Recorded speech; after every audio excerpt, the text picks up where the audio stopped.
Hey everybody, it's Mike. I am going to talk about some Hare Krishna stuff.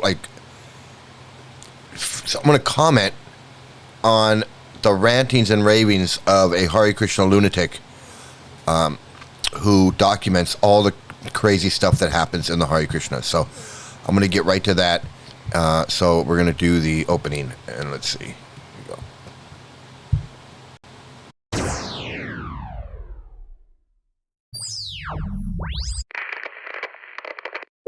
Hello?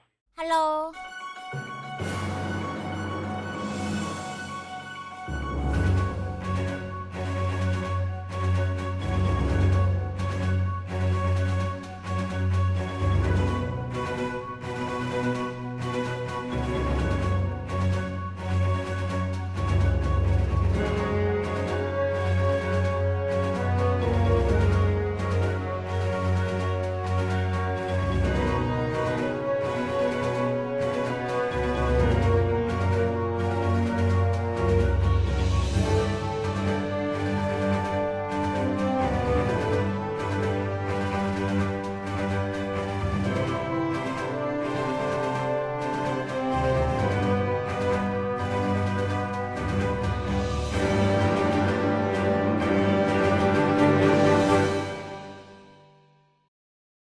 All right, so I was going to try and have this introduction and explain who this guy is that's talking.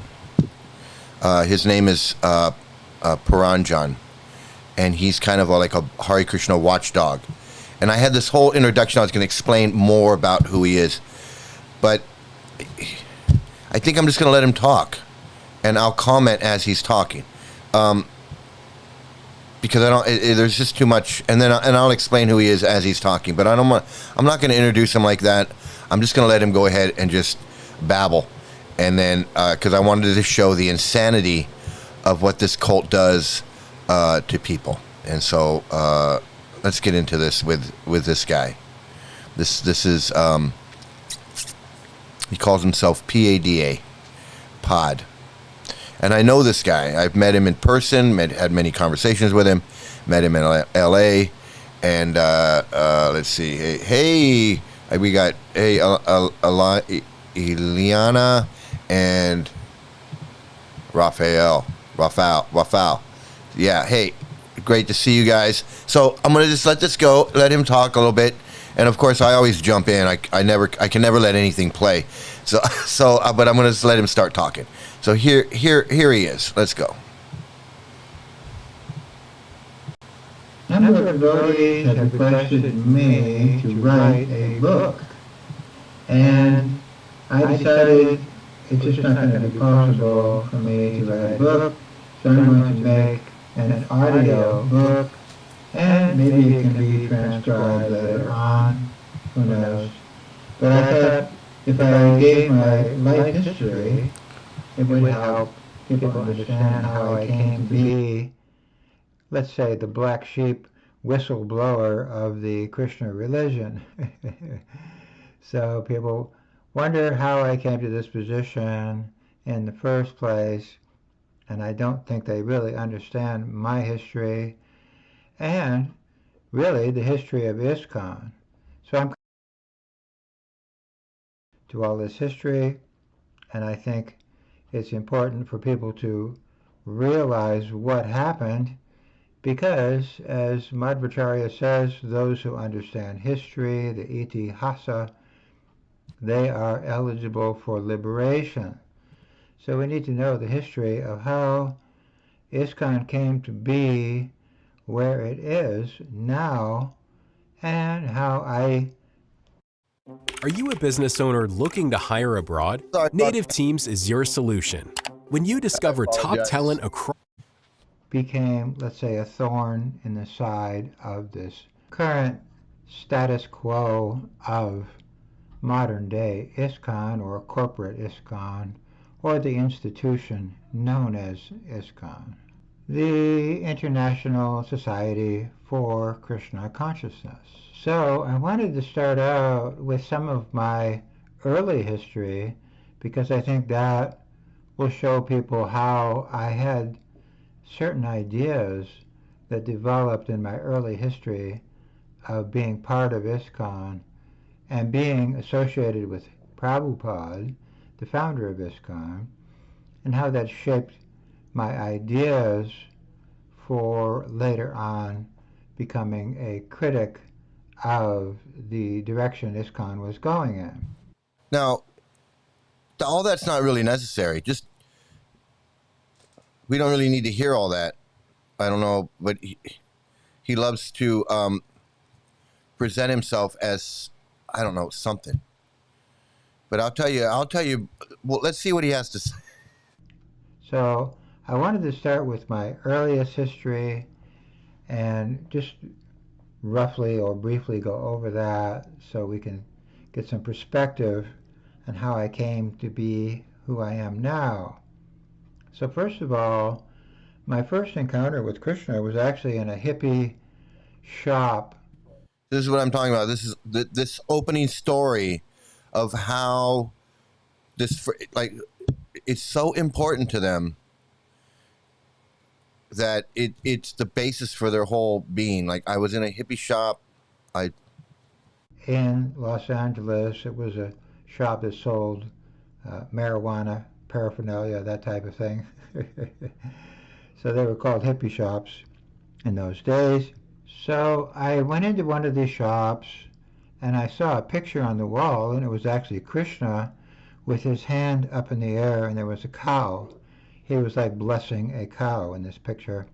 And so I right away was attracted, and I asked the young lady running the shop, who is that? And she really had no idea.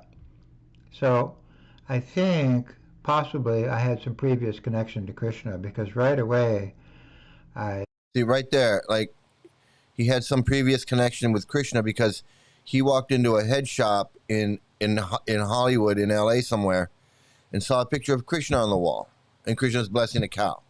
And he thought, wow, that's cool. And somehow he must have had some...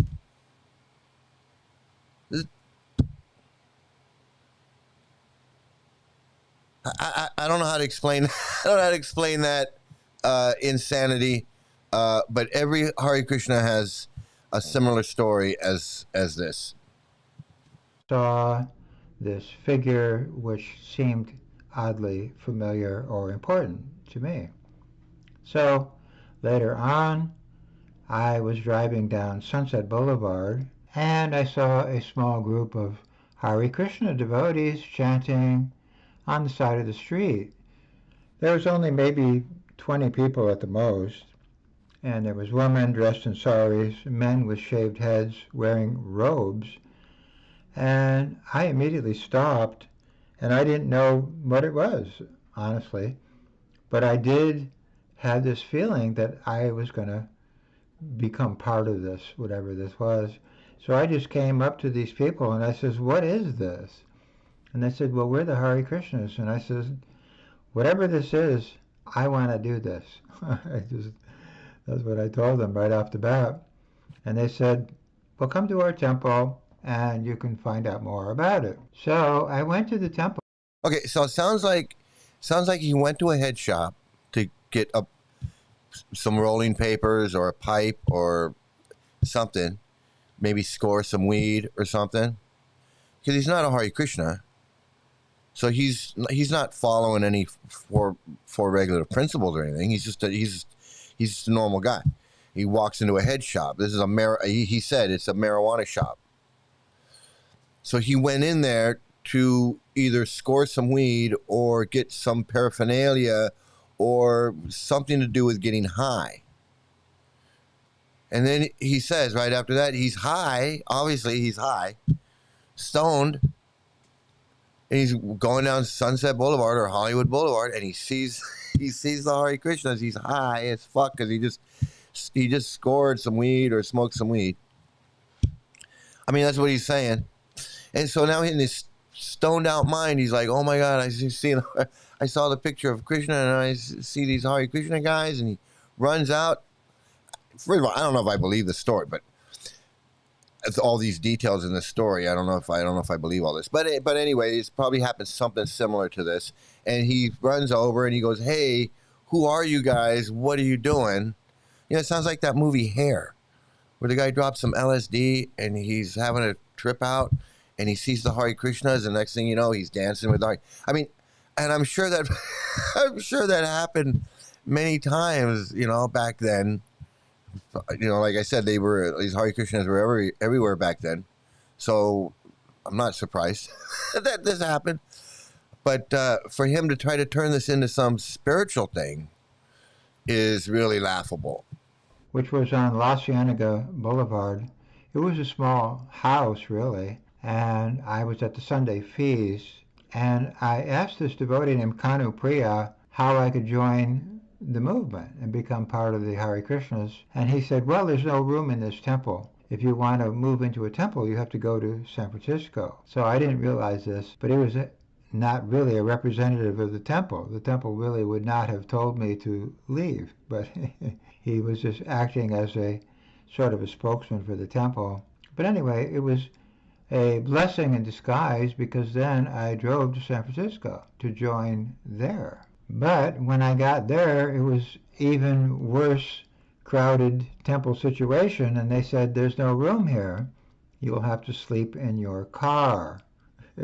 So that's what happened. I was sleeping in my car, and so were many other devotees. There was a lot of devotees sleeping in their cars. There was no room at the temple. It was a very small little storefront, had one little bathroom, and a small temple room. And this was 518 Frederick Street, San Francisco. That building is still existing as a laundromat today. So I go by there once in a while. It's like a sacred place for me. But anyway, there was a program going on in the temple, and Prabhupada was speaking in the temple. So I was very lucky. It's such a sacred place that it's now a laundromat. That's how sacred it is. And he drives by it, and because it's a sacred place. And that's all I have to say. That's all I have to say about that. Because if I had stayed in Los Angeles, I would not have come in contact with Prabhupada personally. But he was in the building speaking. But it was so crowded in the temple room that I couldn't get in. So I was leaning over the Dutch doors. There was a Dutch door, which is like a half a door. I was trying to hear Prabhupada, but there was no sound system at that time, so I couldn't really hear him. So I kind of walked across the street and just sat across the street from the temple, waiting for the program to end. And Prabhupada...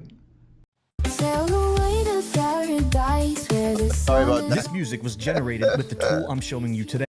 Came out of the temple all of a sudden, and he started looking over at me, and he just kept turning his head and looking at me, and turning his head and looking at me. So I just feel like I connected with Prabhupada at that time. And I really thought, this person is going to be my guru, period, end of story. I just felt like I had... Of course. That's just more of the mystical, magical story. You know, he couldn't get into the temple room. He just couldn't get in there. He was trying to hear, but he couldn't hear, so he felt dejected. Walked out, went across the street, sat down. All woe is me. And then lo and behold, Prabhupada comes out and gives him a holy glance, smile or whatever, and changed his life right there. Some special connection, and it's very hard to describe, but I just felt this is it. This is my eternal spiritual master. I just felt very connected to Prabhupada at that time. It was a very mystical experience for me. Even though Prabhupada had nothing to do with it, as far as Prabhupada doesn't feel connected to you but he felt, it's like, you know, it's no different than if I see somebody on the street and I go, wow, some stranger walking down the street, and I go, wow, I have a connection, and that person has nothing to do with me. They're just walking into the supermarket, and I just happen to say, oh, it's all up here, dude. There's no, what? Because he happened to look at you. You don't even know if he was looking at you. He could have been looking. He could have been looking at something behind you or above your head. I mean, I don't even. It doesn't even. It doesn't even matter. It doesn't even matter. But the idea that he's got this mystical, magical connection, this deep spiritual thing with this Indian man that will just happen to walk out and catch a breath of fresh air, because like you said, it was hot and stuffy in there. He has walked out, take a breath of fresh air, glanced around and looked around and sees this guy standing across the street, even if this even happened, sees this guy standing across the street, and gives him a wink or something, and now all of a sudden it's like, I knew this was my guru forever and ever, and one day I was going to be the watchdog, whistleblowing, on the assassins list, freedom fighter, good guy, Hare Krishna, defender of Prabhupada. It was just the insanity of it. The insanity of it all. So I was very lucky that I was sent up there because I was able to connect with Prabhupada, see Prabhupada for the first time. And some of the devotees who were there at the time were Madhavisa Swami and Jayananda and Narayan Vishwakarma and some other people like that. And we were having a big Harinam in San Francisco. Yeah, so just so you know, Narayan Vishwakarma, I knew him. He was the wife beater devotee, and who had just about every child in the LA community was somehow related to him. Either he was the father or grandfather. All of these characters that he's mentioning, I don't know why. It's not important, but for him it is. Every day, and it was just a very blissful time. And Jayananda and me became friends, and I was helping build the Roth cart under his supervision. And I also helped him repair automobiles and things like that. And somehow or other I became designated as the kind of courier between the Berkeley Temple and the San Francisco Temple, and they would send me off in a car to deliver bags of groceries to the Berkeley Temple, and I would bring people back from the Berkeley Temple to San Francisco Temple. So area behind him. That was kind of my original, exactly. Let's say, service. And then one day in the temple, every devotee has somebody, I think it was Madhavisa Swami, who made a big announcement. We need 25 volunteers to go to India. Prabhupada wants to build up the India program. Who wants to volunteer to go? And of course, no one raised their hand. I was looking around, but I raised my hand. I says, I want to go. Okay, so that is what happened. I started getting myself together, getting my visa, and getting... His story is no different than all these other devotees, but somehow, every devotee has this connection with Prabhupada. I remember, I got Bhagavad Gita from this guy. That I was buying pot from this guy, and he had I saw a picture on the wall, and I was like, hey, what's that? And then he gives me a Bhagavad Gita, and then next thing you know, I'm reading Bhagavad Gita, and I'm reading another book, and then I'm little by little, but it didn't take long, and then next thing you know, I'm on my way to India. It's no different than it. No different than this guy. Just that Prabhupada was gone by the time I came around. Prabhupada wasn't there anymore. But if Prabhupada was still around, I would have done the same thing. Hey, I'm going to go up to San Francisco, and I run into Prabhupada, and Prabhupada's like, hey, and I'm like, oh my goodness, I got,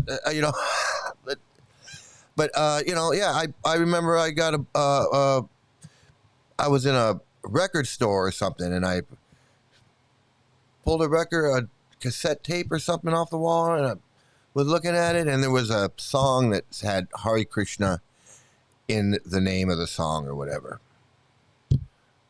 And I was like, oh my goodness, look, it's Hare Krishna, because I was just getting into Hare Krishna, so it was like and then I went and I did something, and there was something about Krishna, and I saw something, And oh my God, it's a sign. It's a sign. Because that's what they teach you, that everything's Krishna's arrangement. And Krishna brought you here, brought you there, did this, did that, and now here you are.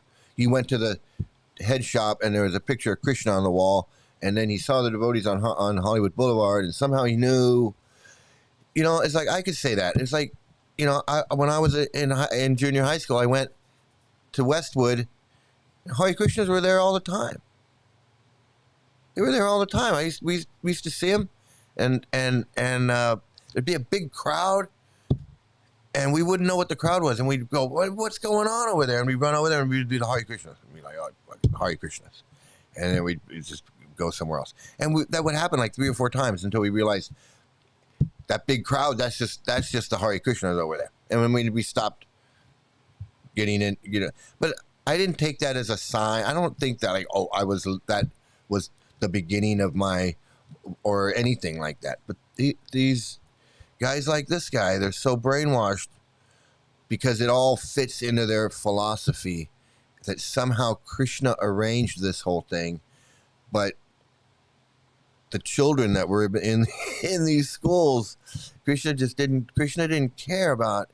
Krishna didn't care about those kids. He cared about this guy. He cared about this guy. He cares about this guy in San Francisco. He couldn't get in to see Prabhupada, so Krishna arranged it so that he could sit outside, and then Prabhupada would walk out and give him the eye and bless his life. And the children, fuck the children. Krishna didn't care about all those little kids being abused and tortured and for the flight to go to India, and that is what happened. I went to India, and when I got to India, Prabhupada was sitting in a room with the devotees who were there at the time. There was only a small group of us, maybe 25 people, something like that. It was a little band, and I came in, and it was a very informal. Hi, I'm Marcus from protectmywork.com, and I'm going to very quickly explain what copyright protection is, how it works. Atmosphere there. Prabhupada was acting sort of like the temple president or the temple commander, and he was asking people, what service are you going to do today, and things like that. It was a very kind of intimate situation with Prabhupada, and he was talking to us, and I was seeing how he was dealing with different things, and I got a lot of perspective on how Prabhupada deals with things. But there was not always a pleasing atmosphere going on there. Sometimes Prabhupada would have to chastise people and correct people, and he would say something like, if we can't get anybody to cook properly, I'll have to cook myself, stuff like that. So it was really kind of a roughshod operation going on there with the group that we had. It sounds like Prabhupada's a jerk. It sounds like Prabhupada's like a jerk and ungrateful. He's got a bunch of white Americans that are, went to India to, help him. And I'm sure they're going through culture shock, especially back in the 70s. It was not like going there, like going now. And going now is pretty fucking bad. But going back in the 70s, oh my God, I can't even believe what that was like. And they didn't have a temple back then, or the temple was just opened, or I don't know, maybe it was under construction. And Prabhupada's complaining. Prabhupada's complaining just like this Naranjan complaining about, I'm stressed out doing Krishna consciousness, I need a break. And Prabhupada's over there, just was in San Francisco, was traveling around. Prabhupada's traveling around the world. And Prabhupada's being treated like a friggin' king as much as they can.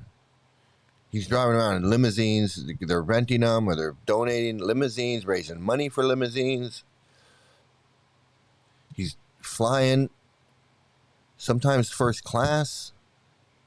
Most of the time first class, I guess. I don't know, I never flew with him, but I guess he was flying pretty nice.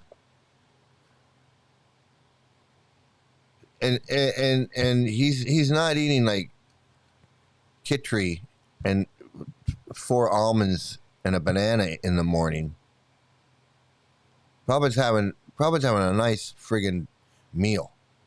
Just like Tamal Krishna was having a friggin' nice meal.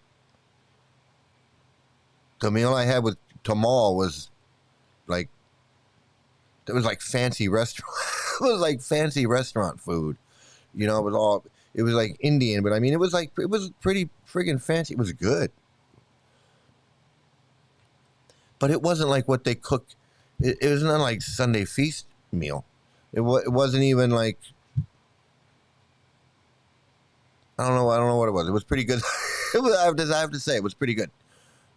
The dinner that I had with Tamal Krishna, it was pretty friggin' good. So, I know Prabhupada was eating good. He's traveling around. He's going around the world. He's got temples all over. He's building one in Vrindavan, which is like his dream, is to have this big temple in Vrindavan.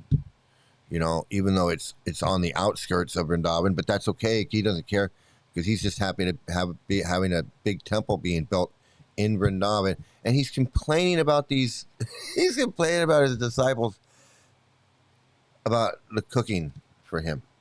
It's like I said, the story is about probably getting mad, throwing shit, probably swearing in Hindi. I don't know what he was doing. But he sounds to me like he was an asshole. One thing I noticed right away was that Tamal Krishna kept bothering Prabhupada regularly, all the time. He kept saying, Prabhupada, I want to take sannyas. And Prabhupada said, no, you have to give Madhuri a child, and she will have another person to put her affection onto. Give her a child. Once that's done, come back and let me know about it. Well, that didn't happen. Tamal just kept badgering and bugging Prabhupada over and over. So Tamal wants out of his marriage. He wants to take sannyas, and Prabhupada says, no, you have to have a baby. You have to give your wife a baby so she can have something to love, and then you can leave and go. I don't know. It sounds to me like Prabhupada is just a sick, sick, out of touch. Like, I don't know. Why would you want to? I don't know. He no regard for the baby. Like, you just have a baby. The baby's not going to have a father. And then the mother's going to be like kind of outcast. Like, she's not going to have a husband because there's no remarriage or whatever. I mean, I don't know what Prabhupada was. I don't know what's that all about. But that sounds pretty friggin' Taliban-ish. Like telling him he's got to get this woman pregnant before he can.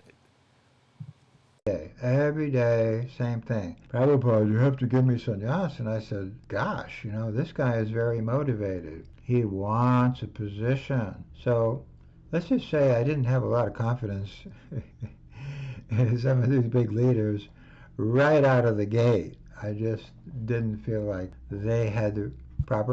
What about the fact that this is Prabhupada's right-hand man, secretary, that you're criticizing Prabhupada's choice of having this guy?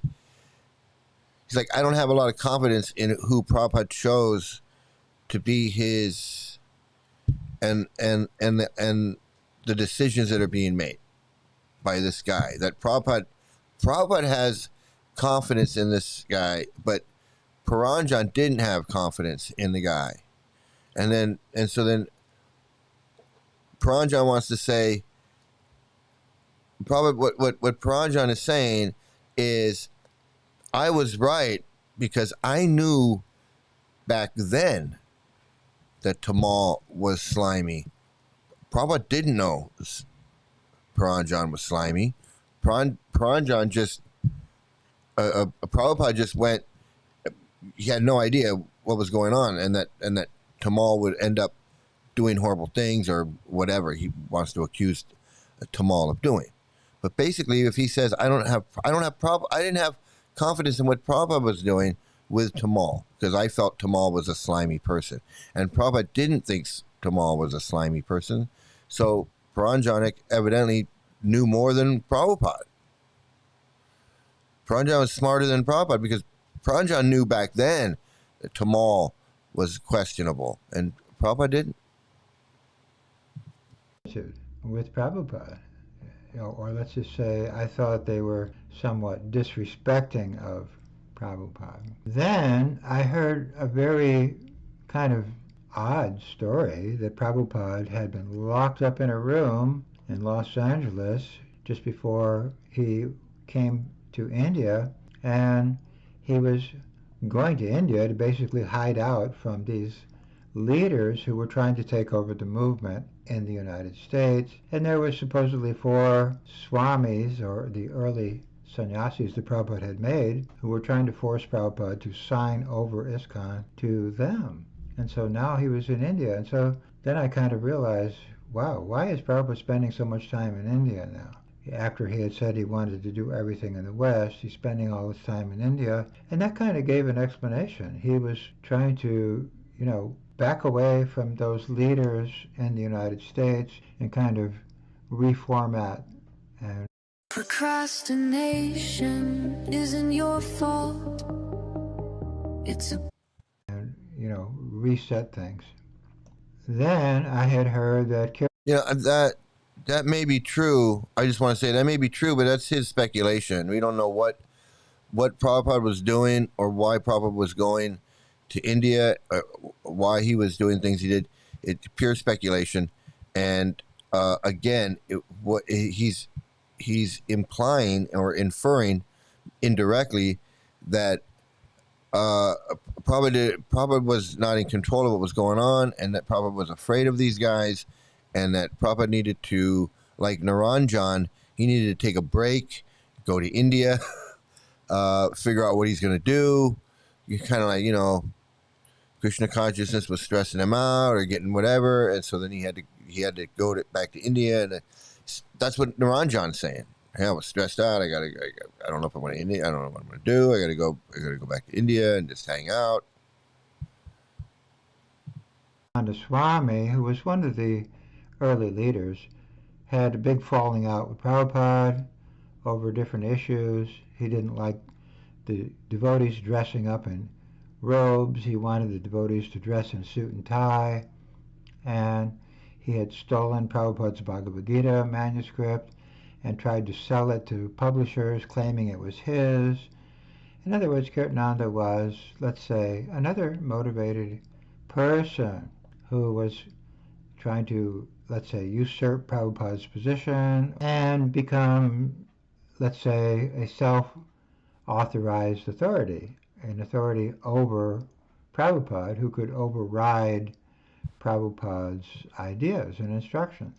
So again, this made me very skeptical of the leadership. Why are these people so motivated that they're challenging Prabhupada's ideas and Prabhupada's process? So he's skeptical of the leadership that Prabhupada put in charge, but he's not skeptical of Prabhupada's judgment of putting these people in charge. Prabhupada put these people in charge. He put Tamal in charge. Evidently, there was something about Tamal Krishna Goswami that Prabhupada liked. It was probably because he was an asshole just like him. Why would he have these people around and put him in charge? And then Puranjana is saying, hey, these people are really questionable people. Well, why aren't you questioning? Well, why I immediately did. Why would a pure devotee who can see past, present, and future, he's in direct communion with Krishna, he's come down from the spiritual world, all these things that they want to say, why would he pick these guys that you don't like, that you disagree, that you think are slimy, and that you think are wrong, and you think are all these things, whether they are or not, you think all of these things of them. And if they are all those things, why did Prabhupada put them in? Why did Prabhupada put them there? Oh, what I said, you're telling me that Kirtananda did all of these horrible things? And some of the horrible things he did while Prabhupada was here? Like stealing his Bhagavad Gita or whatever, and and criticizing Prabhupada and trying to create his own movement and trying to do all these things. And Prabhupada, while Prabhupada was here, and Prabhupada still made him a guru or whatever. You don't question Prabhupada's judgment on that? And all the other ones that did the guy with getting his head cut off? How does the pure devotee who's in communion with Krishna and all this other crap, how does he get duped by these people? How does he fall for this shit? How does he pick these people? Or were they good people and then they read his books and became racist, sexist, women hating, all kinds of mush-brained? Is that what happened?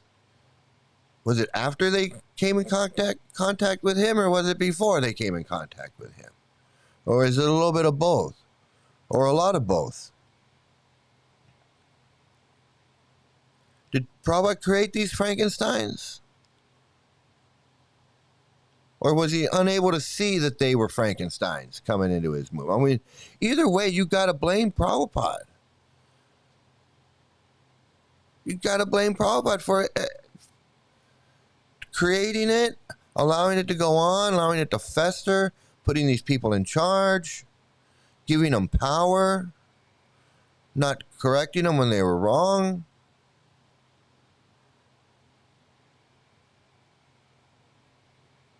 Prabhupada created Tamal Krishna Goswami. He gave him the name, gave him the position, gave him the power, gave him a section of the world that he could go exploit. And Kirtananda and Hansaduta. Prabhupada created Jayatirtha and Hridayananda and Rameshwar. Prabhupada created these guys. And Puranjana. Prabhupada, he created all of these guys. Again, it was a good learning experience for me because I was seeing more and more that these leaders have got problems. And the number one problem is they are motivated. So he could see what Prabhupada couldn't see. He's smarter than Prabhupada because Prabhupada's got all these guys in there and Prabhupada doesn't know that they're motivated, but Puranjana knows they're motivated. Puranjana can spot all of their flaws. Prabhupada, not so much. For position. So these were good lessons for me because later on I felt they were just trying to take over Prabhupada's position or trying to take over the leadership of ISKCON and the assets of. How could they take over the leadership when they were the leadership? Prabhupada put these people in charge. How can they take over what they're already in charge of? They're gurus, they're sannyasis, they're GBCs. They've been GBCs. They were GBCs when Prabhupada was here. They're the same guys. How do the people that Prabhupada put in charge take over his movement? He put them in charge. What is he talking about? How did the 11 gurus that he put in charge and all the sannyasis that he put in charge, how did they take over when he put them in charge for when he was after he was going to die? Prabhupada knew what he was doing. That's the sick thing about it, is Prabhupada knew what he was doing. He put these people in charge. He knew who they were. Prabhupada spent years with these guys. Prabhupada knew Tamal was a slime ball. He knew Kirtananda was a slime ball. He knew Jayatirtha was a slime ball, and Hansaduta, and Rameshwar, and Rishikesh. I mean, if he didn't, that's on, then he's, what kind of guru is that? What fucking kind of guru is that? Makes no sense. But this shit doesn't make sense. How does Puranjana know better than Prabhupada that these guys are full of shit? Prabhupada spends 10, 11 years with these guys. Puranjana meets them once or twice in India, and he can see right away that these guys are full of shit. Just like me. I meet Tamal Krishna one time, and I'm like, this guy's a fucking guru? This guy's a leader of ISKCON?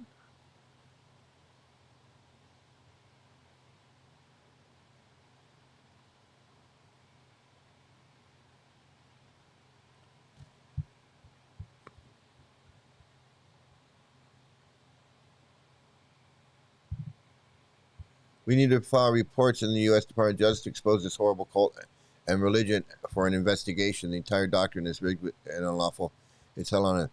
Well, I actually agree with you. I actually agree, but because it's a religion, it's kind of hard to do that.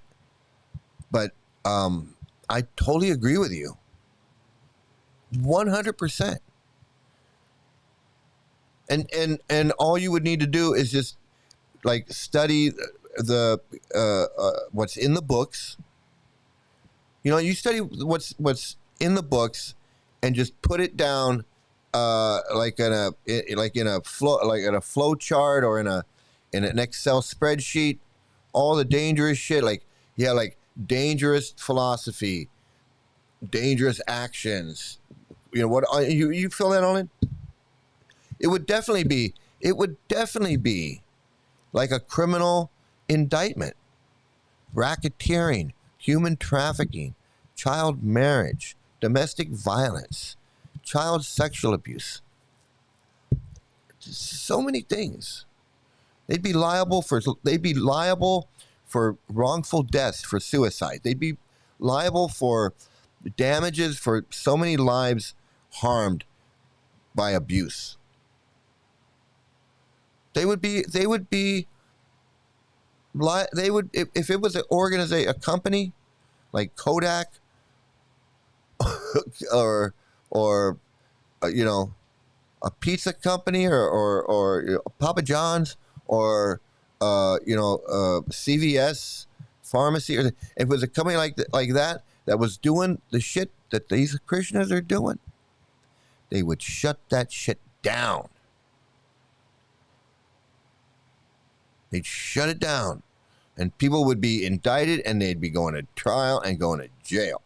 But because it's a religion, they can get away with it. And they just get away with it because it's religious practice, it's donations, and it's this, and it's that, and it's spiritual practice, an ancient tradition, and all this bullshit. And their defense is, well, this is an ancient tradition, it's inspiring culture. Well, you can debunk that. It's not an ancient tradition. I don't care what you say. This shit's like 100, 200 years old, tops. Yes, I agree. They are, they're ruining people's lives. They absolutely are. There was someone that came into my chat and said that their brother, when their grandmother's funeral, I think it was the grandmother's funeral, the brother got a Hare Krishna book, and he read it, and this guy had a career a software engineer with a company. He had a good job, good career. He reads this Hare Krishna bullshit book, messed up in the head. Next thing you know, a couple months later, he's off in India, milking a cow on a farm somewhere, thinking he's doing something. His parents don't know where he is, what he's doing. He doesn't want to talk to him anymore. The guy comes into my chat and says, well, hey, what's going on, man? I don't know. my brother got one of these books. Next thing you know, he's in India. He's milking a cow. And I said, oh, man, that's bad. I told him straight up, that's bad. They got him. He's in India milking a cow. And they're like, how can we get him out? What can we do? We just want to talk to him. He won't talk to us. Finally, he came back, but he's under the spell of some guru now. He can't do anything without notifying the cult where he is, what he's doing. I'm here, I'm there. They call him all the time. And the brother was coming in at my chat and telling me, giving me updates on what was going on. It's crazy. So yeah, they ruin a lot of lives. The whole family is freaking out. Like, what do we have? How can we get our son back, or my brother back? ISKCON and Narayan Maharaj temples in the U.S. Absolutely. Narayan Maharaj is the same Krishna cult. That's why I don't want to say ISKCON. I don't want to limit it to ISKCON, but it's all Krishna cults. There's a lot of them. And there's offshoots, and there's there's subcults and subcults and yoga cults and bhakti centers and bhakti lounge and Narayan Maharaj and this Maharaj and that Maharaj, and it's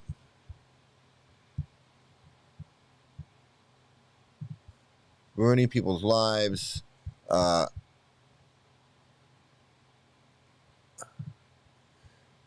wish all who had their lives ruined by this philosophy would be interviewed on 60 Minutes Australia. At least some noise needs to be done.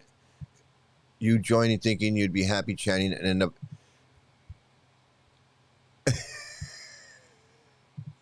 you end up with PTSD and trauma for life. You're absolutely right. You're absolutely right.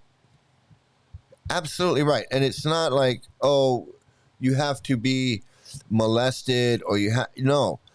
Just being in this cult and trying to follow these rules and try to be on a spiritual path, what they say is just trying to do all of that while you're in under the spell of reading these books and all that, and all the lies and deception is traumatic when you realize that it's all bullshit. So you do come out with PTSD.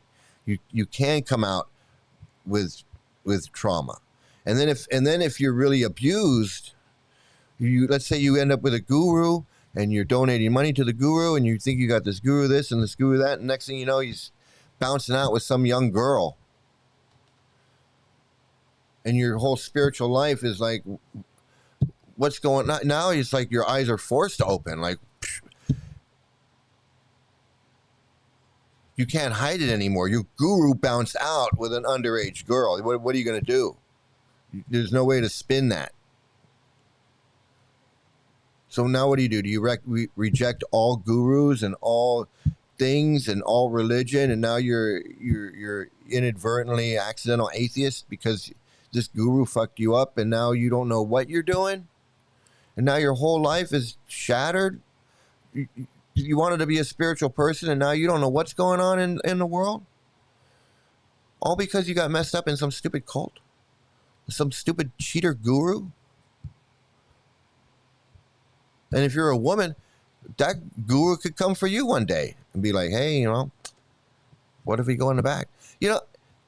These stupid fucking cult. Uh-oh, what's this? What does this say?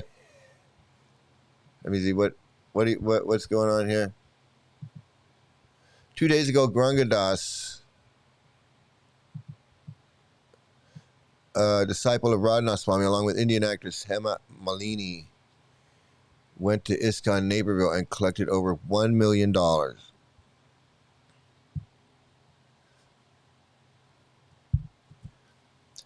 Yeah, there you go. Perfect example. Where's that $1 million going? Where is the receipts for that $1 million? Where's it go? Whose pocket is it going into? Whose bank account is it going into? What is it going to build a temple? Is it going to feed children? Where's that money going? Or is it just donate money to my organization? because I dance around like I'm Lord Chaitanya. I can dance really slow. I can just dance really slow.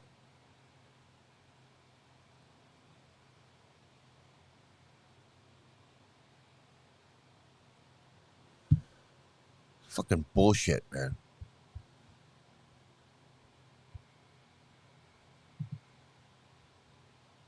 All ISKCON gurus are fake. They have no actual real love and devotion to God.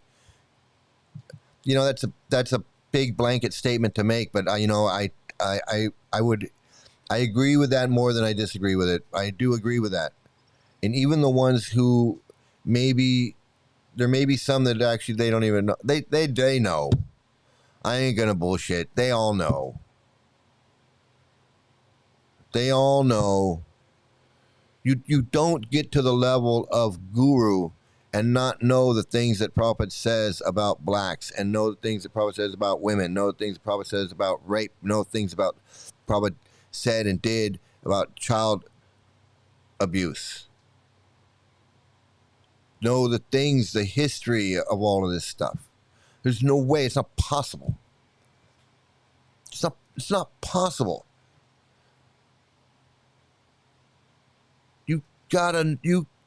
First of all, you're going to want to read everything that Prabhupada says. So eventually you're going to get to that crap.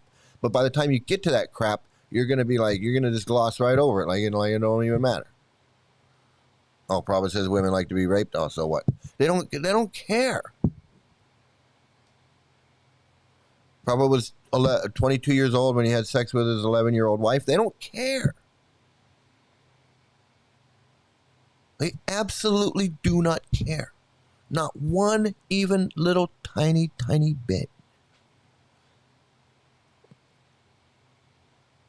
They don't go, oh, well, nothing. They're just like, right on. 11-year-old girls rock.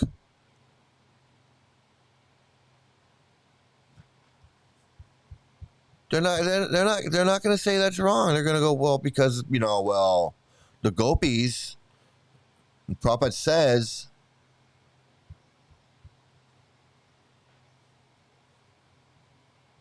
and they're going to try to convince you that if you say, well, no, I don't think 11-year-old girls should be with grown men, then they're going to come for you. Well, what do you mean, Prabhu? You don't believe Prabhupada? You making guru aparad? You can't make guru aparad, man. I have to rip your tongue out if you do that.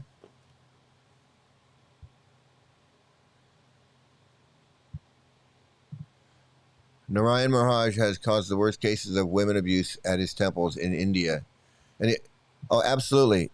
Well, I don't know that much about Narayan Maharaj, but it's a Krishna cult, so everything applies. I don't know anything about Narayan Maharaj and all the people in the Narayan. I know who he is, and I know it's a competing Krishna cult, and I know the history of it. But I don't know. I don't know like details. But it's a Krishna cult. They read Prabhupada's books. It's all the same. It's the same. It's like two nuts in a nut sack. It's the same bullshit. And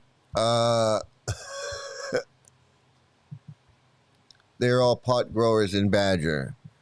Well, they're pot growers and they're meth cookers up there in Three Rivers.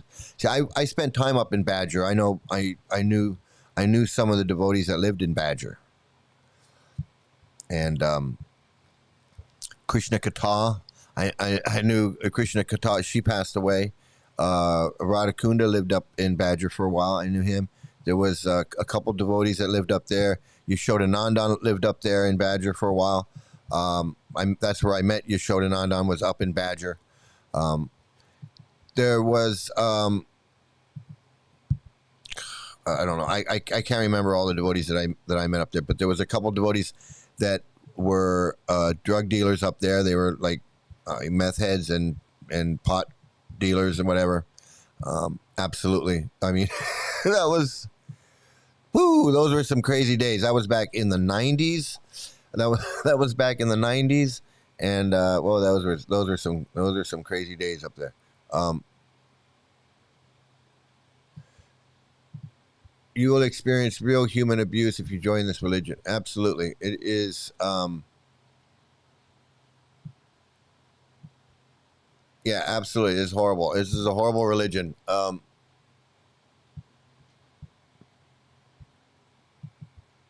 It's a shame you leave comments on our Sanga's live stream, but you won't come up and speak. So I have left comments, and you don't respond. So you want to respond now? I agree with all the crap you say about the corruption and fake gurus in ISKCON. Okay. Great. Thank you for this channel being brave to speak the truth. Well, you're welcome, and it's my pleasure because I know the damage that this cult does. I experienced the damage that this cult does, and I feel like I should speak out and help warn people about this. Please accept my invitation to join our live stream to speak about these things because people need to know about this. Well, when I've been on some of those things, I get kicked out, especially when I just leave Prabhupada quotes. People like get angry because they don't want to accept that Prabhupada says the things that he says. Krishna himself even says abandon all varieties of religion. Yeah, so if you want to, send your friends over and they can come in here and they can hear what I have to say. Really would wish you would speak on our Sanga's live stream further clarify this issue. Well, you can send people over here and they can, I don't want to go into other people's thing and then have everybody angry and banning me and getting angry. I thought that they could just answer some questions and I would let them know, but it didn't go that way. So, just you can share my videos. You can share a link over to my video so people can hear.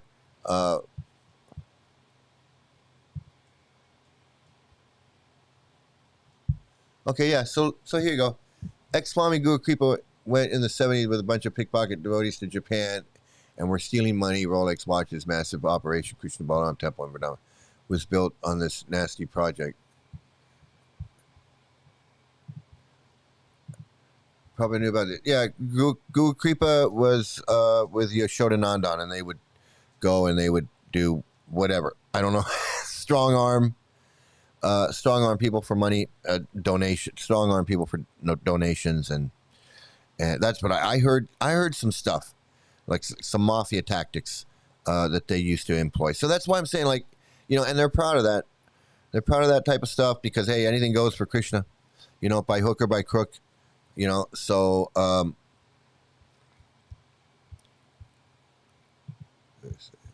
the philosophy is all good stuff. We are all human, human in spirit. We all got faults. I'm not initiated and think I don't want to be.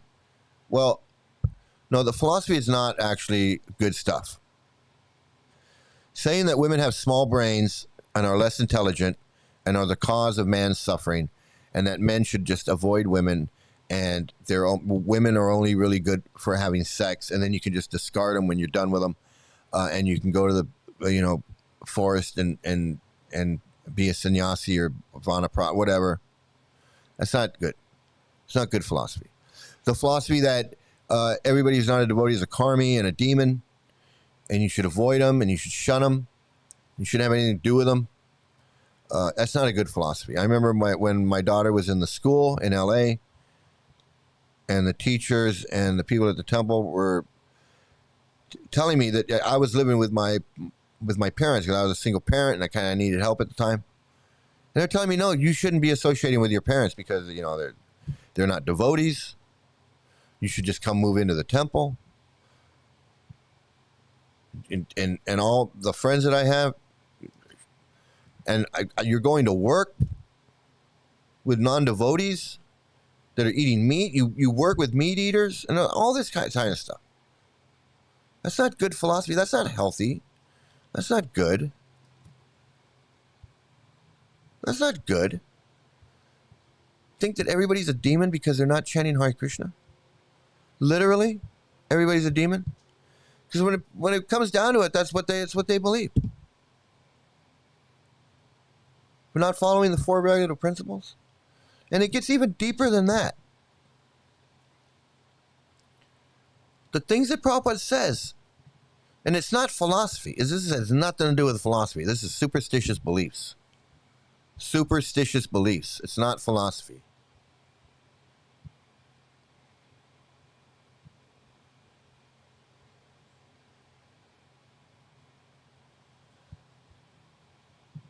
She says, you join this religion believing their doctrines, but once you get burned, it's over and you will see things what they are.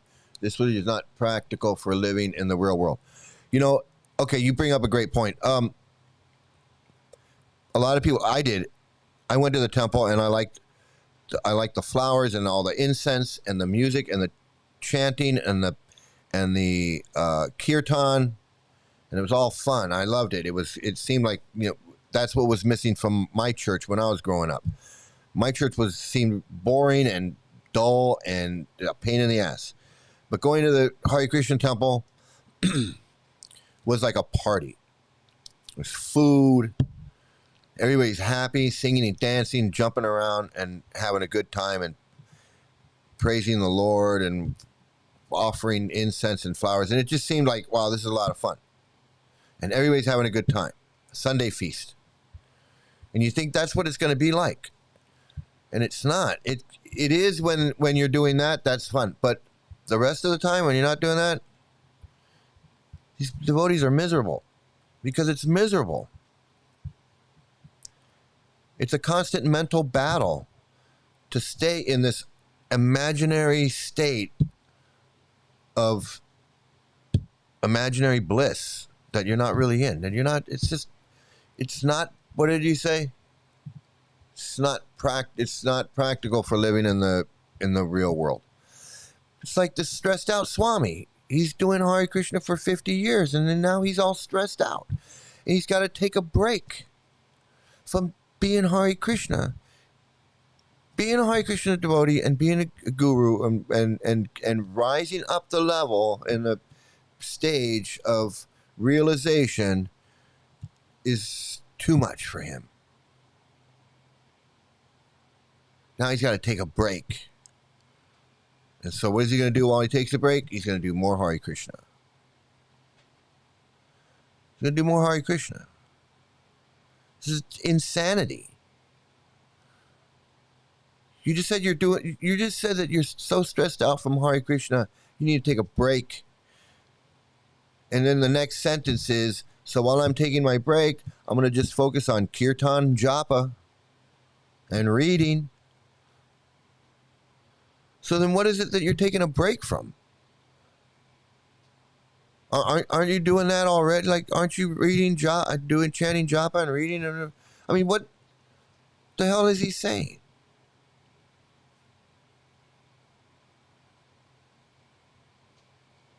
Krishna consciousness was supposed to be sublime and transcendental bliss, 24/7, all of this crap. And this guy is so stressed out from doing that, he's got to take a break. But because he's got mental problems and he's got physical problems. And what is he going to do while he takes a break? He's going to do more Hare Krishna. It's the insanity. Thanks for speaking about the entire doctrine is made to destroy people's lives, basically destroy you as a human. Definitely destroy your personal identity as an individual person with likes and dislikes and wants and needs. Want a loving relationship? You can't have a loving relationship because even if you're married, that's not real. It's not a real relationship. Where's your real loving relationship with your guru? Your guru that you never see, he's never around. All you do is you send him money and you worship a little picture of him on his table. Your whole life revolves around this guy. reading these books, all you're doing is just hearing this guy talk, either through his books, his video, lectures, over and over and over. And then Krishna went to the well. And he looked in the well. And in the well, he saw himself. I mean, you just hear that shit and read that shit over and over and over and over and over for 50 friggin' years.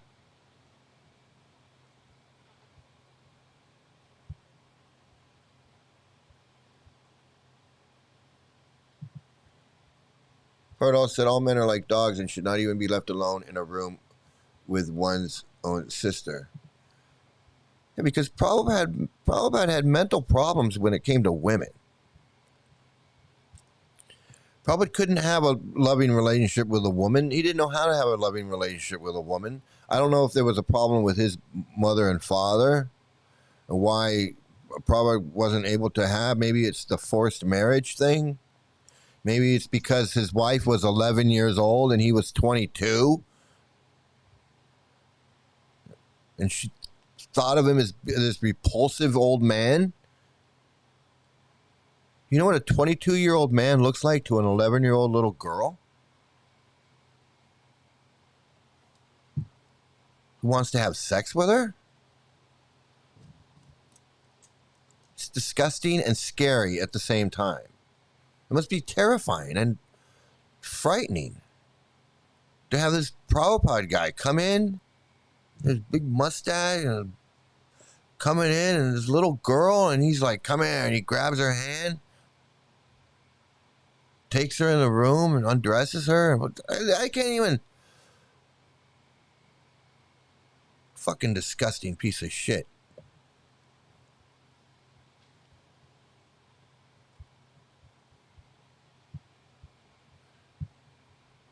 That's his idea of a marriage. That's Prabhupada's idea of a honeymoon.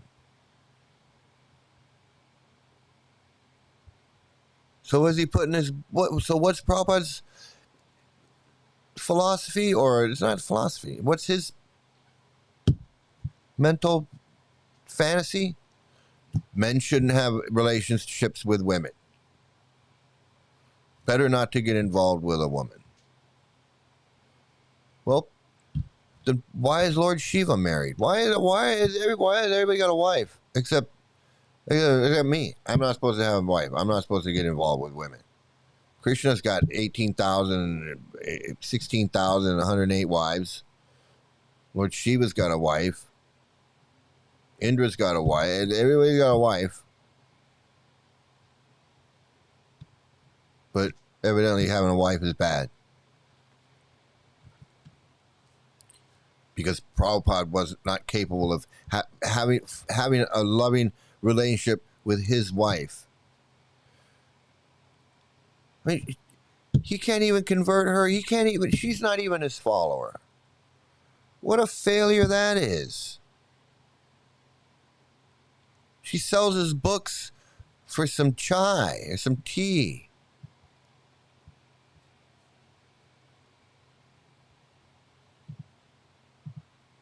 Everything you mentioned checks the list for an investigation complaint to the United States Department of Justice. I agree. I agree 100%.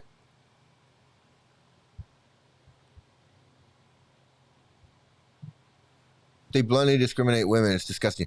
Their treatment of women is like right out in the front for everybody to see. You go to the temple and you'll see the men are over here, the women are over there. Women are not. They don't mix together. You don't even know who the married people are because they don't hang out together like as a married couple. The Indians do. But the Hare Krishna is at the Hare Krishna temple like in LA. You don't know whose wife who's married to who? Because they don't hang out together. And LA Temple is the women upstairs, the men are downstairs, or the women on the right, men on the left. And women are never like part of anything. The women have all the women jobs. sewing, doing some book distribution, dancing, decorating with the flowers, maybe sweeping the temple room, making curtains, maybe doing, I don't know. It's weird. It's a weird patriarchal cult. And they do it right out in the front. They do it right out in front in everybody's face. And they don't hide it or anything. Please join us. Go to the live stream instead of just leaving them comments. Nah, I don't know. I'll think about it. I'll see. Maybe I'll come in. Yeah. So Prabhupada also said women are 9 times lustier than men. Yeah, he said Prabhupada said women are 9 times lustier than men.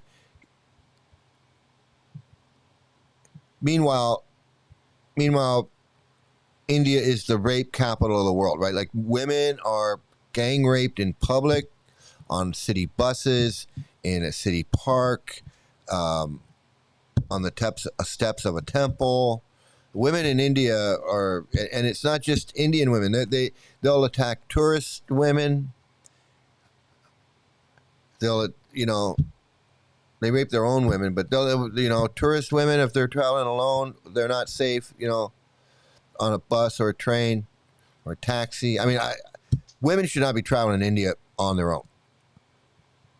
I mean, that's just common sense. If you're a woman, Hare Krishna woman, and you're traveling and you think Krishna's protecting you or Nrsimhadev is protecting you, and you think that you can just get on a train and you're going to travel from Mumbai to Vrindavan or from Vrindavan to Mayapur or whatever, and he's like, oh, I heard it's fine. You out of your mind. But it's the women that are 9 times lustier than men. It's the women that are lustier than men. Meanwhile, men are raping women all over India in public, on buses, trains.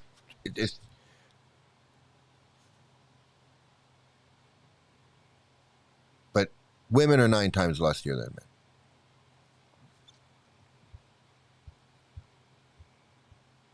It's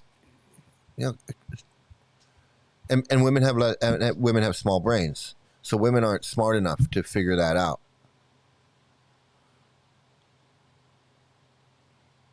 And they don't know. They need a man. They need a man to protect them from other men because they're so lusty. This is disgusting shit. And then these Hare Krishnas come in here and go, oh, the philosophy is beautiful. It's so good. It's all loving. It's loving and peaceful.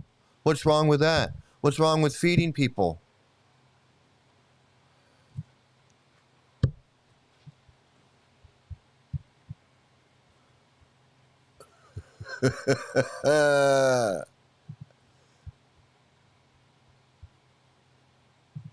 Yeah, you pray for everybody. Pray for everyone. And I really wish you would share in the experience of being around actual pure devotees. Well, there's no actual pure devotees. There's no such thing. But devotees in our Sangha are truly incomparable.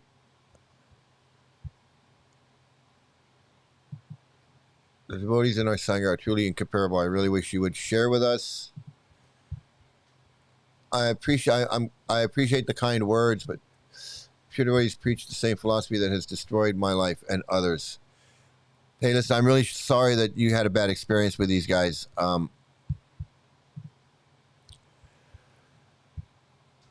And that's why I do this. Like if we can all, help prevent people from getting involved with this cult,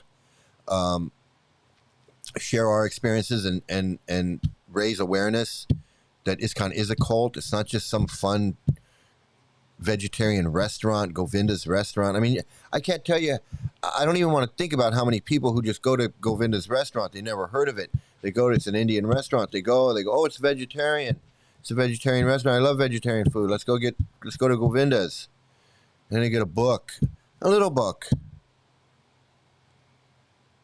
But that brainwashing shit is in those books.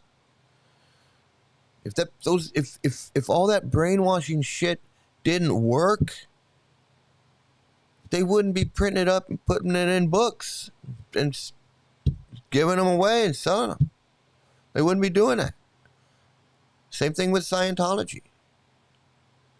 If this brainwashing didn't work, they wouldn't be doing it. They wouldn't be out there handing out their flyers and saying, hey, you want to watch a free movie? Hey, you want to take a personality test?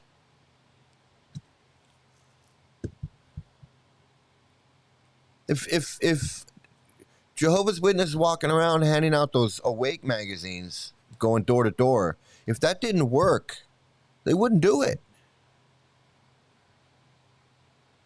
They wouldn't do it, but they do it because it works. It doesn't work on everybody. It's not like you get it and you're dang, oh, you know, no, but they gotta get it out there, and it does work. Every now and then someone gets one of those Awake magazines and they're like, oh,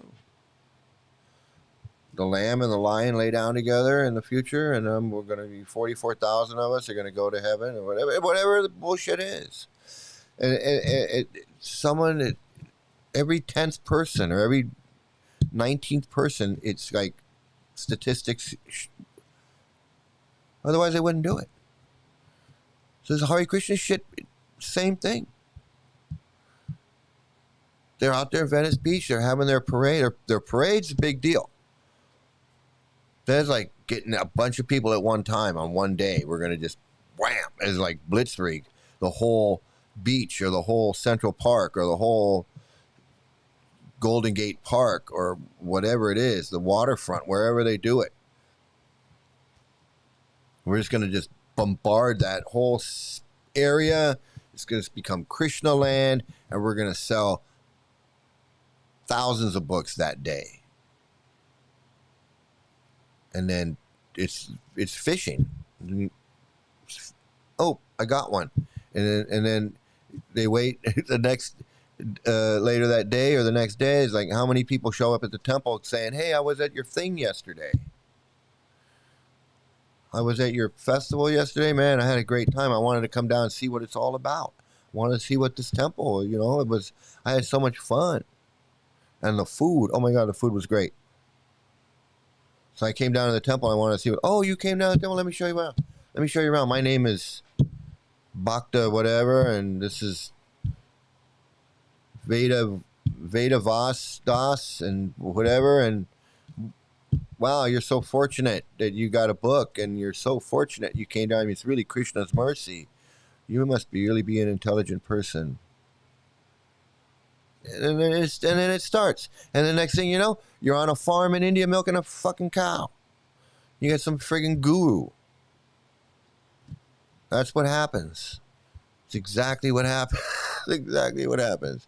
And then you go through some traumatic thing, like your guru falls down and he gets caught with some girl, or you just don't like him because you find out he's an asshole or whatever, and then you bounce out. And then you're traumatized and you're like, you hate everything. You just hate everybody and everything now because you just wasted 2 years in India milking cows. All for a bunch of bullshit. And now you're angry and you got to go face your friends. You're like, hey, I'm back. Oh, I thought you were in India milking cows. What happened? I thought you were like, Hare Krishna, Hare Krishna. What happened to you? Oh, well, my guru bounced out with $1 million. And so, who wants to face that humiliation? I'm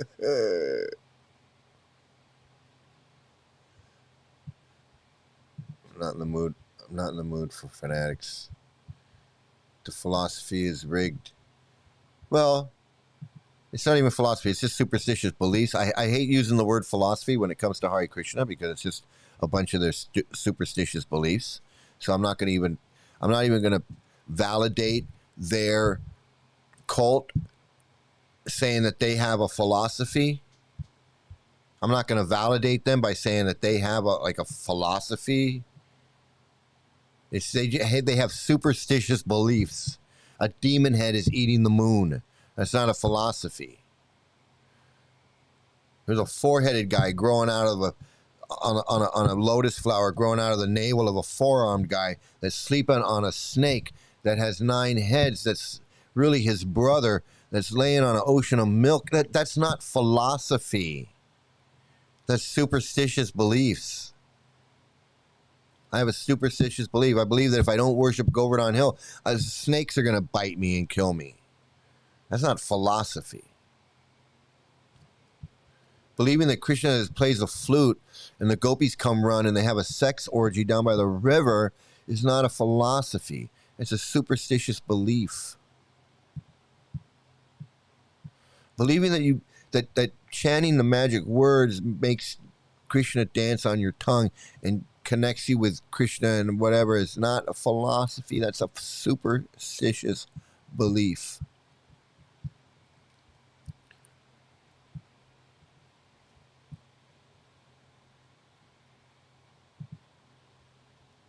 If they were actual pure devotees, they would not even think for a moment to destroy anyone's life. But what is a pure devotee? What does that even friggin' mean? Somebody makes up a term, and then now we have to friggin' abide by some imaginary designation of pure devotee.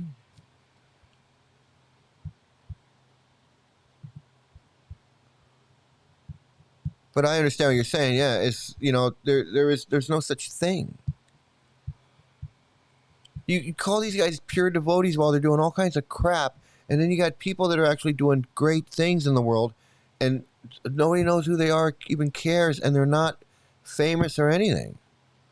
I mean, there's guys that are like doing scientific shit in a laboratory that are working on scientific discoveries in medicine that could save lives, millions of lives, working on a cure for a disease, muscular dystrophy or muscular sclerosis or whatever it is that they're working. These guys are doing something for the world.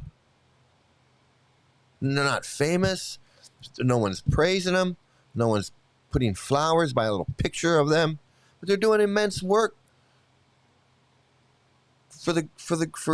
for humanity that everyone will benefit from. Discovering medicines that will help alleviate suffering.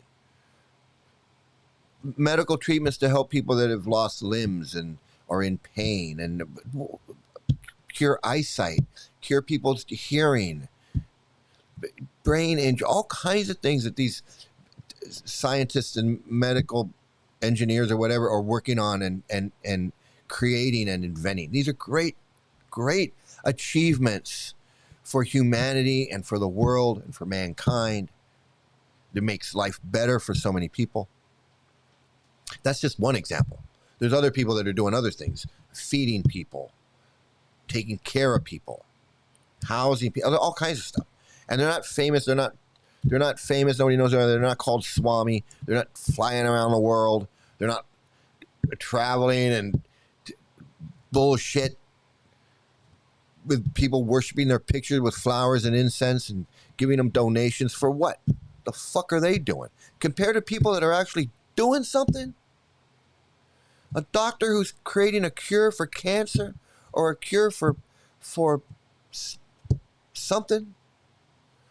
Who gets up and goes to work every day, 12 hours a day, maybe operating on someone's brain, bring their eyesight back or remove a blood clot so they don't die, saving people from heart attacks and strokes, people working in emergency rooms, saving people, little kids dying in wars, or people that are risking their lives to save other people's lives.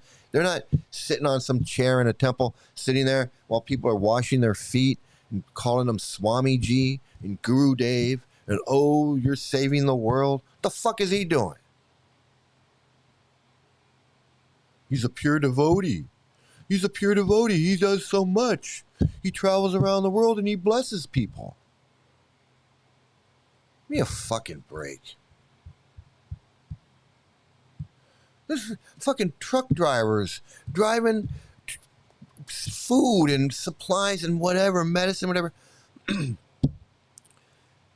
risking their lives on roads, doing whatever to get, you know, not risking their lives like, you know, they're going to get attacked.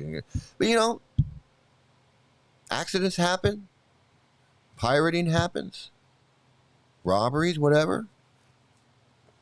Truckers, just ordinary truckers, driving 18 hours or however many hours across the country, across countries, to bring food and whatever to wherever it needs to go.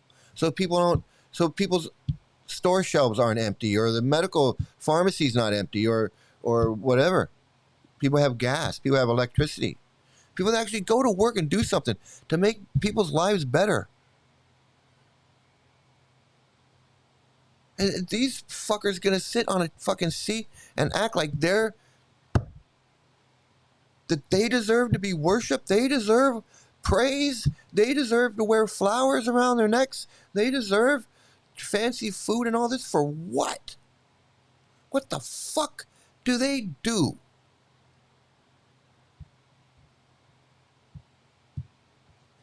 They can't even protect a child in their school. They can't even kick a predator out of a community, a Hare Krishna community. They got a temple in India where the temple president was molesting the kids. The people came out to protest. The temple fought back. The temple hired some goons to come and fight back. All they wanted was their kids to be not molested. And the temple was like, fuck that. We can molest whoever we want. I mean, I don't know what they were trying to say. I guess that's what they were trying to say. When the people come out and say, hey, we don't want you molesting our kids, and the temple says, fuck you, we're going to fight you, I guess that means they want to molest kids. I don't know what the hell is going on there. But they fought back.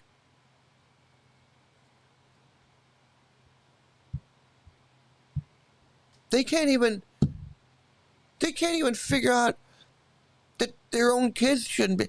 This is not, hey, we neglected our own kids and somebody else molested them. This is, we're molesting our own kids and we don't care.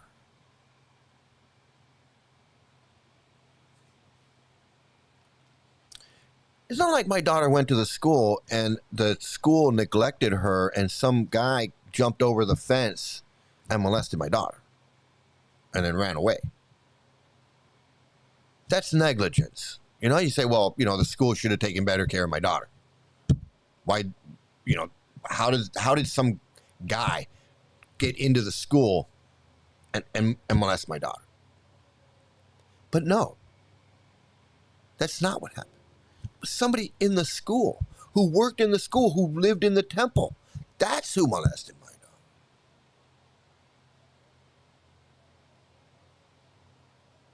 It's not, we can't protect our own children. We can't keep our hands off our own children. What to speak of protect them? How are you going to protect your own kids if you're the ones molesting them? What the fuck?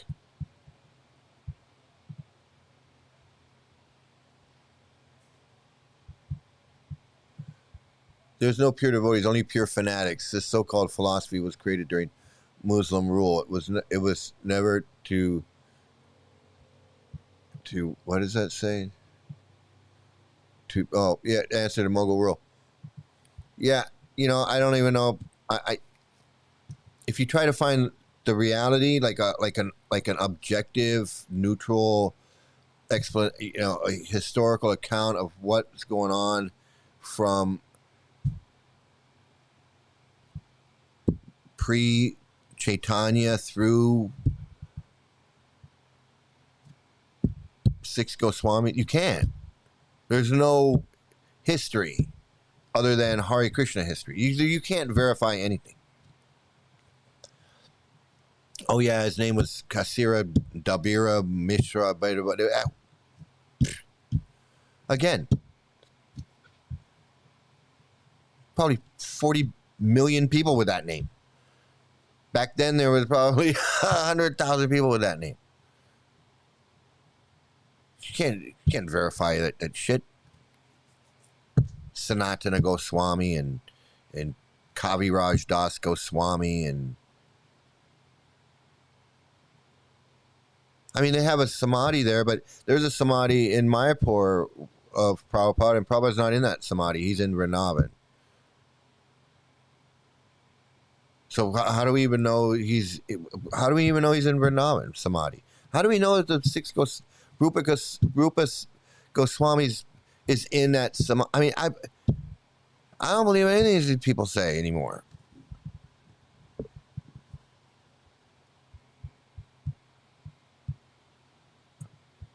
Our small Sangha broadcasts live streams 4 times every day and has nothing to do with ISKCON. Yeah, but I don't really. Yeah,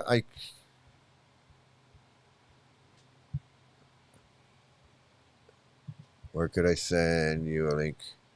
You can get my. It's Mike Sandoval. You can send it if you want to send it there. Okay, wait a minute. Okay, here's a good one. You can ask any of the devotees in our Sangha, none are brainwashed. We don't require anyone to be vegetarian or any of that crap. Yeah, I don't know what your Sangha is or what you're a devotee of. And, I don't know. If they want to come in, you guys want to come in here and we can all have a discussion. I'm all down for that.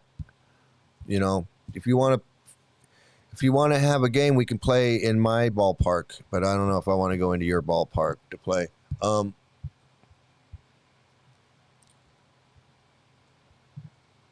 The brainwash crap is in all the books. Exactly. I feel bad for it ever distributing these books, and I feel sorry if I had anything to do with ruining someone's lives by bringing them.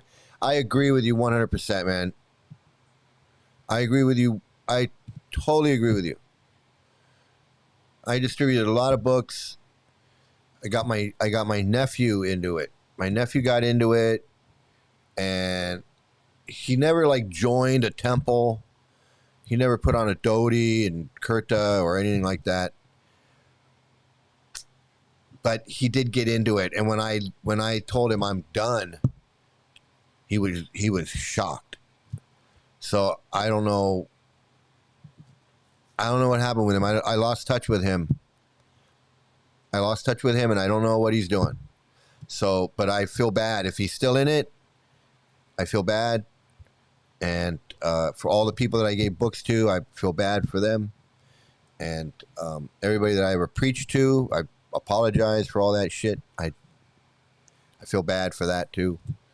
So, yeah, I sincerely hope that nothing that I did in the Hare Krishna as far as giving books to people and stuff like that harmed anybody. I really hope I didn't harm anybody and ruin their lives. Honestly, I really.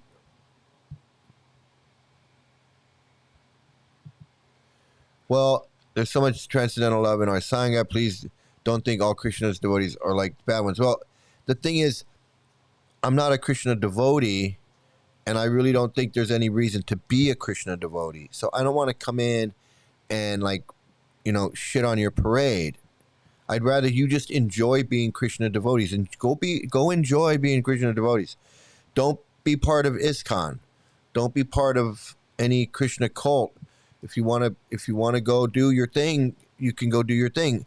But if you're reading Prabhupada's books and you're associating with ISKCON devotees or any devotees that have that same type of mentality or cult stuff like ISKCON, then I would just say just cut that loose. It's just you don't need that stuff. Seriously, you just don't. So, and I don't know what transcendental love, what that is, what that means. I mean, I used to think I knew what it meant, but I mean, I don't know, man. It's then that's the thing. If you're using that kind of language, like transcendental love and our Sangha and this and that, and you're in the cult. You're in something, and I don't want to rain on your parade. I don't want to shit on your birthday cake. I don't want to do any of that. That's and we have a very small group because of all the bullshit in this guy. Yeah, I know. So it sounds okay. So look, it sounds like you're trying to be devotees and not have anything to do with ISKCON. And I understand that mentality, but I don't agree with it. I just don't agree with it. So, but I understand that's where you are in your search for the truth. I understand that. So, you know.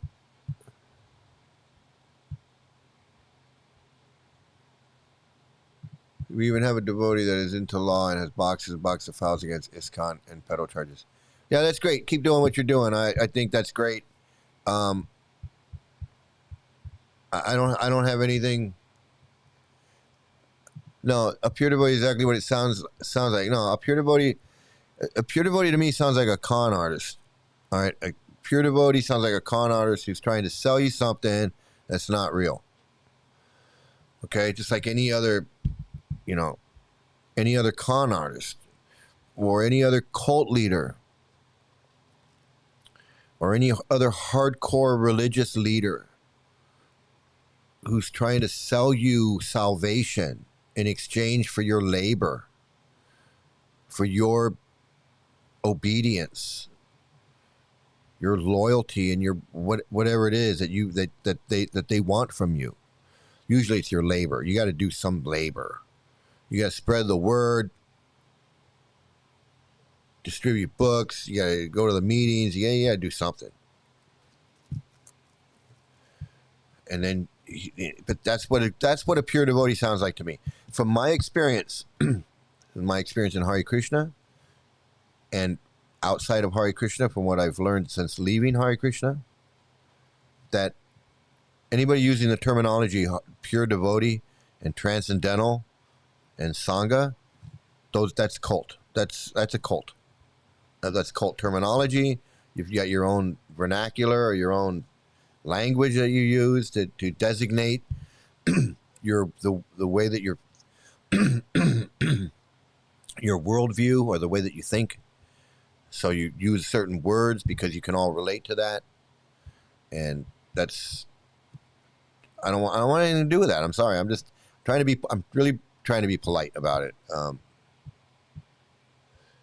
Okay, I'm not calling anyone a pure devotee except the ones I know personally. Okay, so let me ask you this: what makes them a pure devotee? What is it that makes them a pure devotee?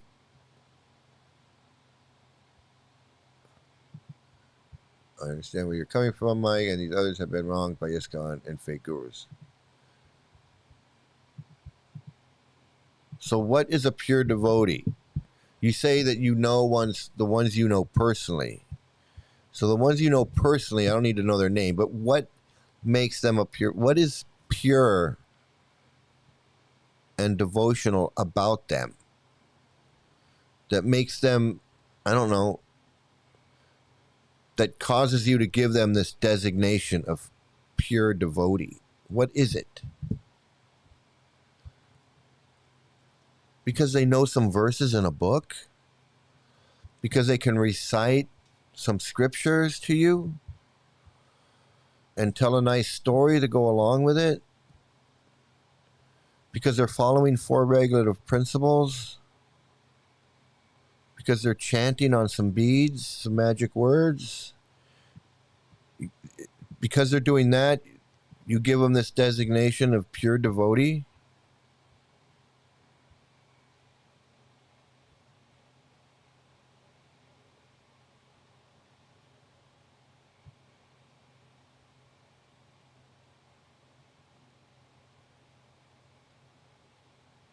Okay, you guys going back and forth.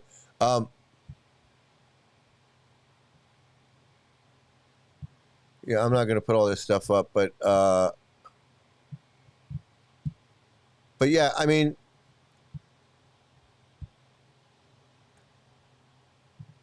no one in our Sangha tries to be anything. It's all spontaneous devotion to God. But what? But what is making this?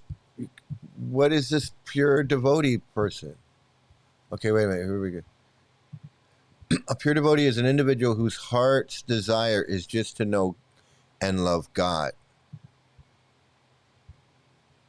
Well, that doesn't make sense, because that would apply to just about everybody. if that's the qualification of a pure devotee, I mean that can apply to a lot of people that I wouldn't even consider nice people. There's people who have a desire in their heart to know and love God, and they're bad people.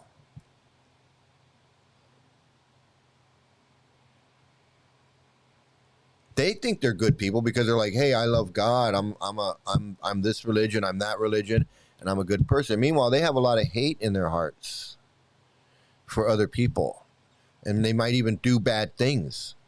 So, how does that make them a pure devotee? And what's pure about that? Just because someone wants to know and love God, somehow they're a pure devotee?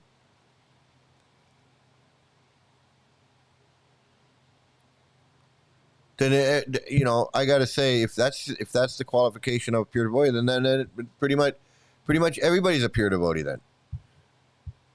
Unless the only people that aren't pure devotees are the people who want to hate God.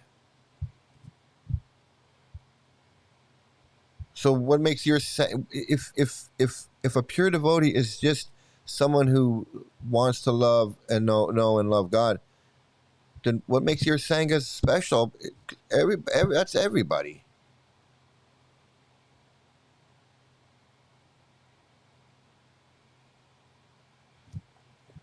So this is an example of a stage that people go through in ISKCON, is when they see that ISKCON, there's a problem in ISKCON, and there's fake gurus in ISKCON, and they you just don't want clarity. Dude, I'm the one that's got clarity. You're the one that they don't know what a pure devotee is. Because if you're trying to say a pure devotee is something other than what Prabhupada says, well, then you got to explain it. Prabhupada explains what a pure devotee is according to his books. And it's not someone who just wants to know and love God. That's not the definition of a pure devotee. So, I mean, unless you can explain it, I don't know. We're like on two different tracks. So, it's going to end it here. That just makes no sense.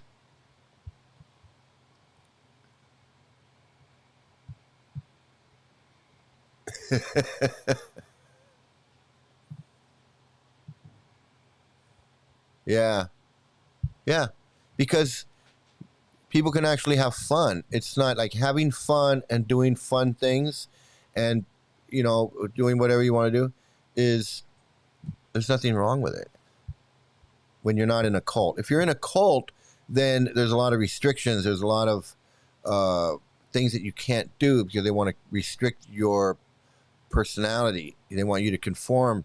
And if you get too individual, then you'll end up bouncing out. The whole thing is about everyone's the same in the cult. Everyone's the same. Everyone dresses the same. Everyone looks the same. Everyone talks the same. Everyone thinks the same. Everyone believes the same superstitions. It's all the same. There's no individuality. It's like as soon as you're an individual and you go, hey, I don't believe that the moon landing was a hoax, then hey, you got to conform to the group. You can't think like that. That's being an individual. Well, hey, I don't think that I don't think a 22-year-old man should have sex with an 11-year-old girl. No. You can't be an individual. You can't have that independent thought. You can't have that independent thought. Canto 1, Chapter 17, Text 30, Prabhupada says, 16-year-old girls must be married to 25-year-old men. He says they must be married to 25-year-old men. So I have to ask you ISKCON people, do you agree with that when Prabhupada says that in the first canto of the Bhagavatam? First canto, chapter 17? First canto, chapter 17, verse 30 purport. Do you agree with that? That 16-year-old girls must be married to 25-year-old men?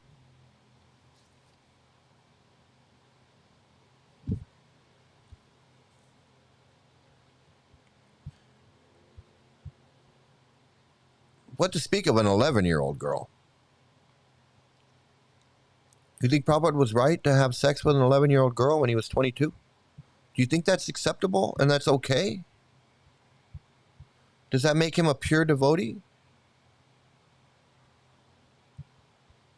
Can anybody in ISKCON answer that?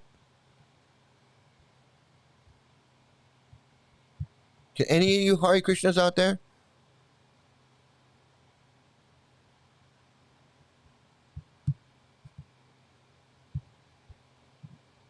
You sound miserable to me. Okay, I don't care. Like, so what? You sound like a brainwashed you sound like a brainwashed cult member to me. So what difference does it make?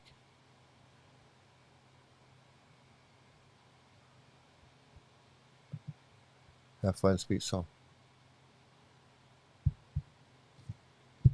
Whatever. I don't give a shit.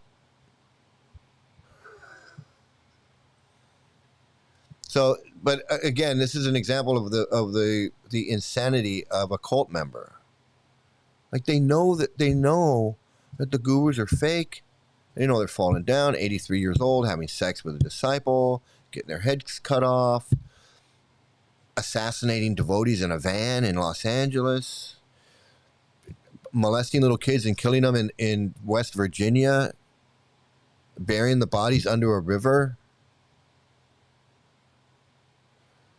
marrying little girls off to guys in India so that they can go to India and continue to molest them. Hey, you keep bugging me with your comments, but you won't answer my question about a 22-year-old Prabhupada and his 11-year-old bride. You don't want to answer that question? Do you agree that 16-year-old girls must be married to 25-year-old men? You want to pop comments up there? Answer my questions, or I'm just going to kick you out. What? Do you agree? 11-year-old girls should be married. Should be married to 22-year-old men. 16-year-old girls married to 22-year-old men. 11, 16. What difference does it make? You agree with that? Does that make Prabhupada a pure devotee?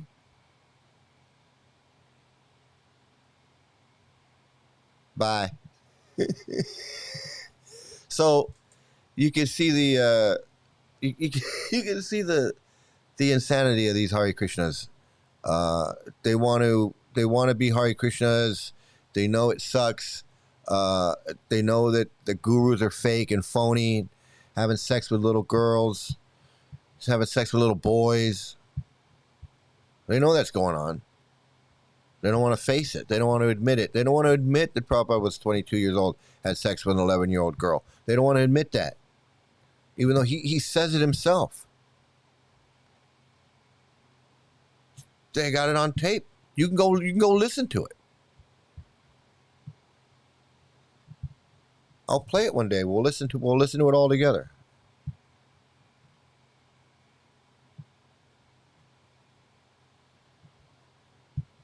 They don't want to answer that question. That's a quote they don't like. They like all the quotes. Oh, we love Prabhupada's books. We love everything Prabhupada says. But when I say, well, what about when he says this? Oh, then they get upset.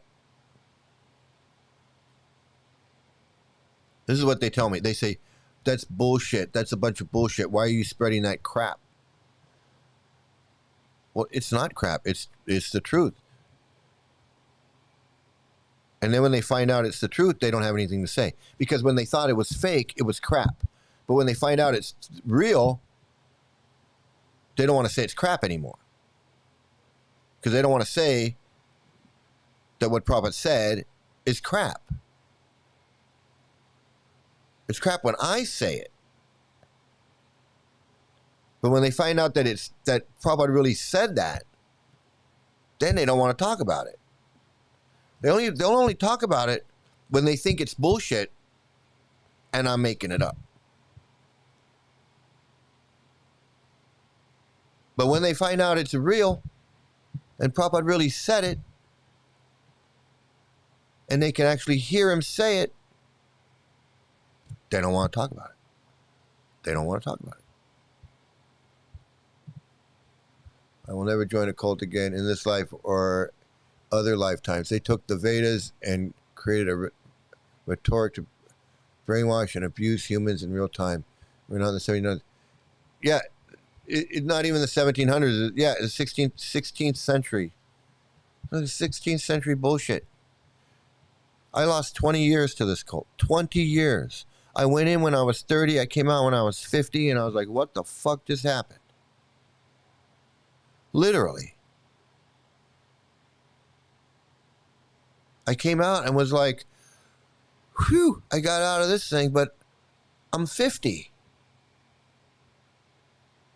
What happened? What happened at 30 and 40? That's honestly, that's how I feel. Like I went through a time machine.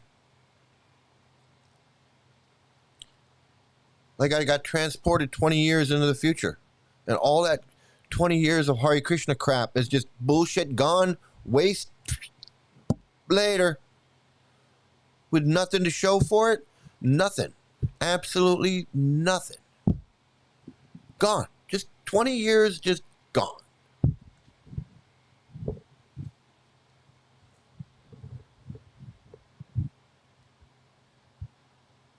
Gone.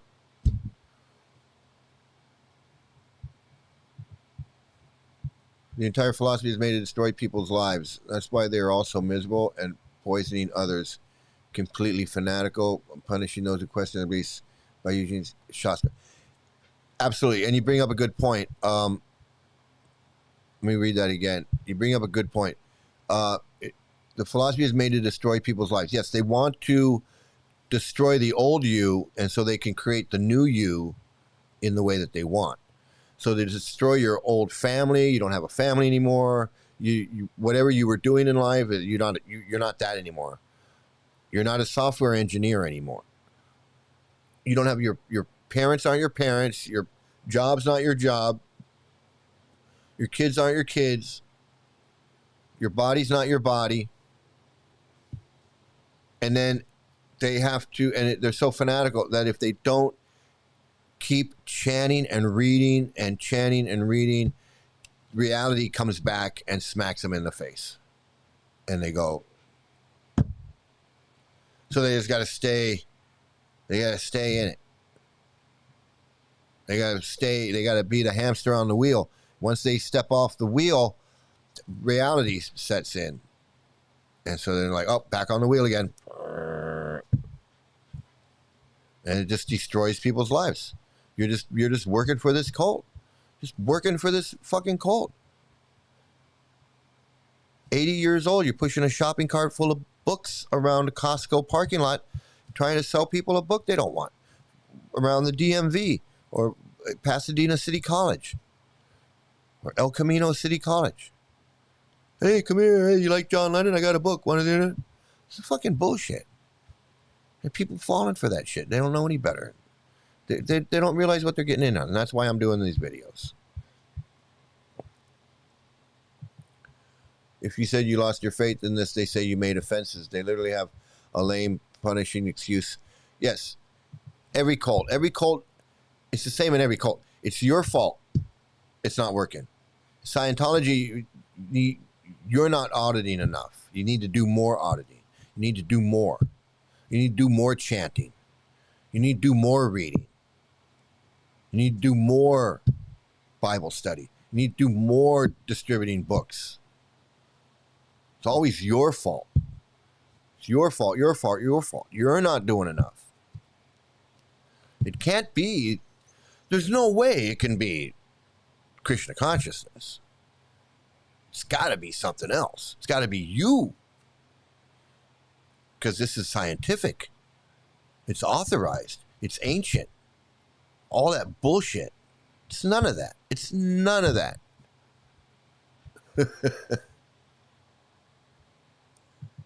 They destroy you to control you. Yeah, they do. Absolutely.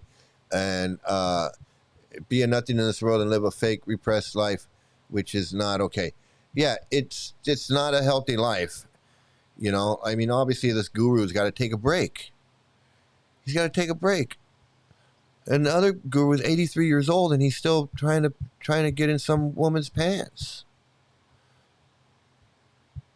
at 83 years old. And he ruined her spiritual life.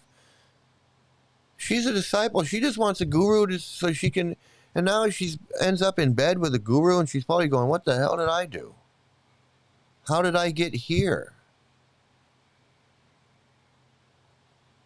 And I'm not saying to blame her, because she's probably been exploited because he's in a position of power over her. It's not like she made him have sex with her. He's the authority. She's the subordinate.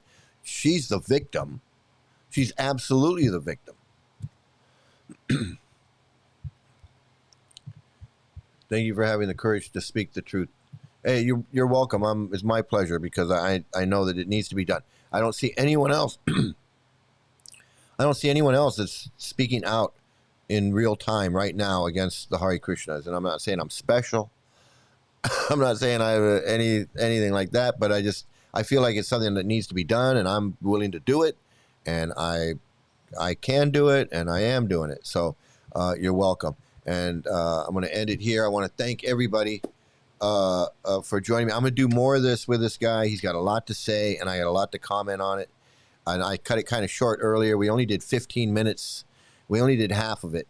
But he rambles on about himself too much. And I don't know, maybe I do too. Who knows? But anyway, I want to thank you all for watching.